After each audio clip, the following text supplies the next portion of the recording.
I really don't know what I would do if I didn't have some work that I had to get to. Hello, hello, hello. Hello. This is Shirley Crawford, the owner of Second Chance Consulting and the executive director of the Women's Business Center, RVA, located at 1510 Willow Lawn Drive, directly across the street from the Kroger at Willow Lawn. Welcoming you to another episode of WorkHARDAholics. For those of you joining us for the first time, welcome. We're glad to have you here. I'm sure you're wondering, what exactly is a work-hard-aholic? I made the term up, so let me tell you.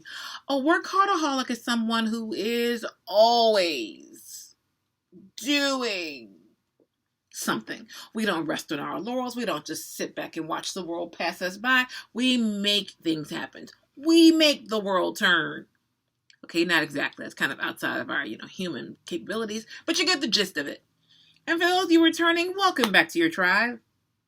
It's another Sunday evening, and I'm here in the office until we're done, and then I'm out of here. And so we'll start as we always do with our word for the week. And okay, so I was having this is the inspiration for the word for the week. And so I had a meeting Saturday. Yep, meetings on Saturdays. That's my life. And so we were having a conversation about the word challenge.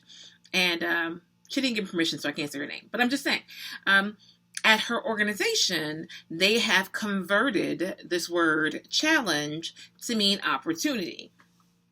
Now, by definition, that's not what it means. Let's just be real. Challenge means challenge, a complication, some difficulty, something that is requiring you to basically step up or to address an issue, all right? And so while that can result in an opportunity, and really most opportunities, especially as an entrepreneur, most of your lucrative opportunities are when you can answer a challenge. So by relationship, a challenge can become an opportunity for you, but one does not mean the same thing. That's one of the things that we do here in America. We change the meaning of words. We do it all the time. There is a Run DMC song. A line in one song goes, not bad meaning bad, but bad meaning good. Okay? That's what we do. But this causes communication issues because we have terms that we'll then call archaic, which means the original meaning of the word is no longer in use. We'll have formal versus informal, or we just make stuff up. And so words are the basis of our communication. I say it all the time. If we are having a long conversation, oftentimes we are pivoting on a word, and you're going one way and I'm going the other, and only to come back and realize that it's because we're defining the word differently. One of us is wrong. Let's just be clear. One of us is wrong, and it's a matter of what does the word mean. And so with that conversation in mind, all that to prepare you for the word is awful. Doesn't sound complicated, right? AWEful. And so most of you know that word to mean that it's terrible, it's bad, it's extremely gross. In the now what's called archaic definition of the word, the original meaning of the word is what the word is made of. It's two words, awe and full, as in full of awe. Does that sound like extremely terrible? It's not. Awful means awe-inspiring. It's full of that sense of wonder, not full of a sense of pew. No, but that's what we've done to it. We bastardized another word, people. We bastardized it. Okay, felt like, Star Trek for there just a moment. Anyway, but that's what happened. So for most people, they think of it as awful, as in terrible. Then we've taken it a step further. Beyond, that's the new, current is what they call it, current English version. That's what they call it, literally. The current English definition of awful is terrible, horrible, etc. The archaic definition of the word awful, which means the real original definition, is awe-inspiring, full of awe, etc. Then we take it a step further and we use awful as an adverb, as an adverb. I know, right? Where's conjunction when you need it? As an adverb, and we'll use it to say that's awful good of you, or it's normally, anyway, we're using the word awful to mean very, right? That has nothing to do with what the word meant initially. I don't know who made this stuff up, but somebody did, and we stuck with it. So I was saying about my general obsession with words and how it all began.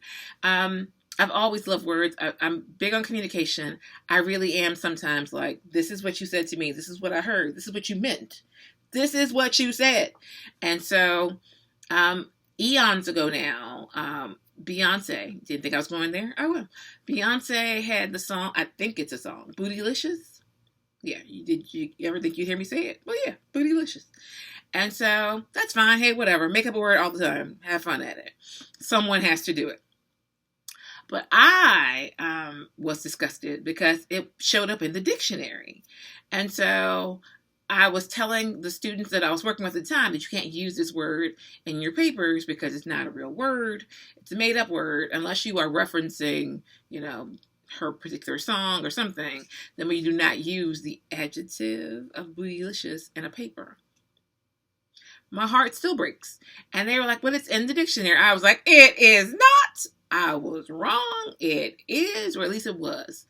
And so I wrote to Merriam-Webster. That's right. I wrote to the dictionary people and said, I wish I could remember the exact words because I was feeling very pious about it. I mean, really pious. Oh my God, I can't believe. I wrote to them to let them know that they were sullying the minds of middle school students and causing massive detriment to their mental. I don't know what I said, but I was on my high horse. That's because you're giving them vocabulary words to use that aren't real words, and there's nothing to say that it is a word. And Merriam-Webster kindly responded to me. Did you think they would? They did. They responded to me. This is back before email was the real thing. They responded back to me to say that it is not their job to validate words. It is their job to make sure that everyone is using the same word in the same way. So if a word becomes popular enough in usage, then they feel it's their responsibility to make sure that everyone understands the definition of said word. Period. The end. Society can make up as many words as they want to. As long as it's a general impact across the board, they will use it. I can't believe I just spent all this time talking about words. Okay, so let me make this quick then. So for your time tool technique, I got to make it fast because I took up all the time talking about words. My favorite thing, palabras. Your time tool technique is keeping in mind that you can have awful,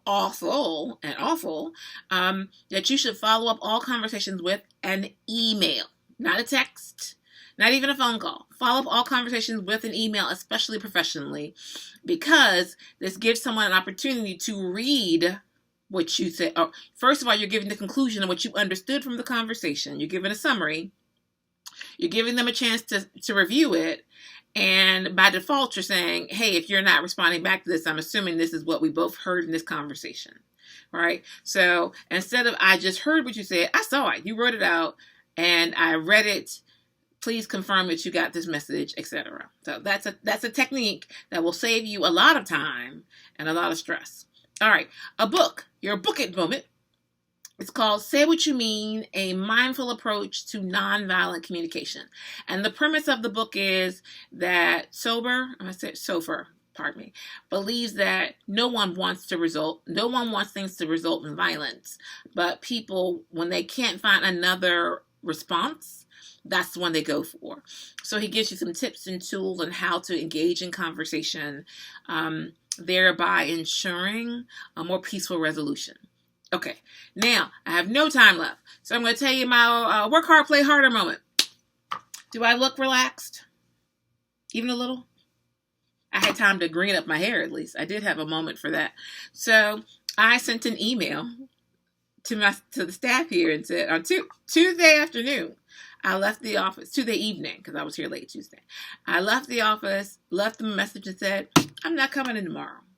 Not coming in Thursday. I don't work on Fridays. I'll see you on Monday. Admittedly, I came in yesterday for a meeting. I'm back here today now. But the point was, I did take a couple days off. I need a few more because I waited really long.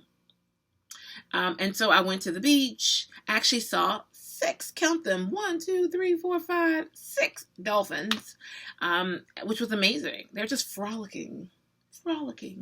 in the water. I feel very Prince-like. Oh. And so that was amazing. It was just me, myself, and I. I spent most of the time, like 20 hours out of 24, in the room, listening to the waves. I did a couple of like important things that need to be knocked off the list, which made me feel good. But really, I just mellowed out. And it was amazing. I highly recommend it. Love to share it with you. Okay, so now that I talked all about words so long, our time has come and gone. But as I always say, live better, do better, be better, and if there's a business question, something you need more information on, if there's a word you've always wondered about, I might wonder about it too. Let me know. So feel free to drop me a line at shirley@wbcrva.com. Oh, also follow, like, subscribe, share. Follow, like, subscribe, share. Follow, like, subscribe, share. Follow, like, subscribe, share. Okay. Yeah, that's where I went. Alrighty then. So have an amazing day and happy entrepreneuring. Ta-ta. Because I really don't know what I would do if I didn't have some work that I had to get to. Da-da-da-da.